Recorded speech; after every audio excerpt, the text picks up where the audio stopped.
O meu nome é Rui Lima, eu sou da Universidade do Minho e venho falar um bocado sobre aprendizagem baseada em projetos, a sigla Project Based Learning, que também serve para Problem Based Learning, e vamos ver que elas estão interrelacionadas. Para começar a falar de Project Based Learning, parece que teremos que falar um bocadinho primeiro de aprendizagem ativa. A aprendizagem ativa pode ser vista como uma aprendizagem centrada no estudante, ou seja, um ensino e aprendizagem centrada no estudante, ou também um termo que eu gosto de usar pode ser visto como experiências de aprendizagem significativas. Elas caracterizam-se, ou a aprendizagem ativa pode se caracterizar por 4 grandes elementos, diria assim. Primeiro é que as experiências devem ter significado, ou seja, o estudante deve entender porque é que está a aprender aquilo. Portanto, se ele se questionar sobre isto, ele vai conseguir responder. Isto vai para além daquilo que nós normalmente fazemos na sala de aula, que é dizer que isto é importante para algo que eles vão fazer. Isto torna-se mais forte, digamos, e tem um impacto maior quando o estudante sente a necessidade. Okay? E uma das formas de fazer é colocando problemas abertos para os quais ele precisa de ir procurar conhecimento que lhe permita abordar conhecimento e outras competências que lhe permitam abordar aquele problema. Depois, um outro elemento importante é o contexto.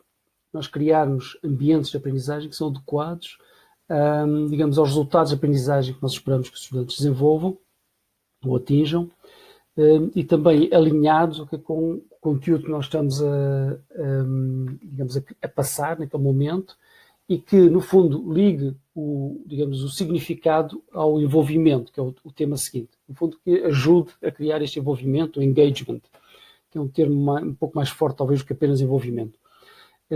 Este engagement é, no fundo, nós criarmos momentos de energia e motivação para os estudantes, e ele pode ser visto, de certa forma, como tendo 3 elementos, se nós quisermos. É um engagement físico, que é hands-on, okay? É uma forma de ter engagement.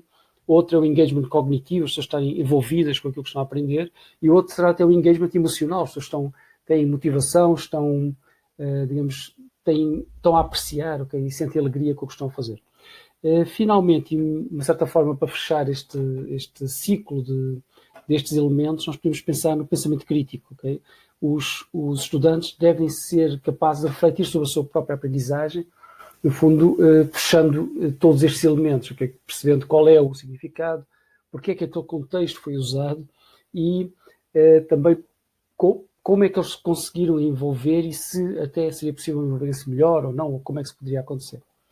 Ok, mas isto são alguns termos importantes, digamos, isto dá-nos um contexto importante para nós entendermos o que é a aprendizagem ativa, mas há um conjunto de tipos de atividades e de metodologias e de formas de abordagens digamos, organizarmos a aprendizagem que nós podemos integrar nestes elementos. E para isso nós podemos pensar num contínuo, que este contínuo é inspirado no contínuo do Active Learning Continuum, apresentado por Prince numa das suas palestras, e em que nós temos num extremo do contínuo uma menor autonomia do aluno e num outro extremo do contínuo uma maior autonomia do aluno. E o que nós temos aqui então temos, digamos, desse extremo de menor autonomia, temos atividades que podemos usar em sala de aula para tornar a aula mais ativa, e no outro extremo temos uma grande autonomia do aluno, porque o que nós entregamos ao aluno é um problema bastante aberto que tem que estar relacionado com aquilo que nós precisamos que eles aprendam, mas em que eles podem conduzir a forma e a profundidade com que vão aprender até. Okay. Ao longo deste contínuo, nós podemos pensar em muitas atividades específicas, como quizzes, think, pair, share, brainstorming, flipped learning, team-based learning, casos, aprendizagem baseada em projetos, service-based learning, university business cooperation, quer dizer, um conjunto de alternativas ou de formas de pensar a aprendizagem.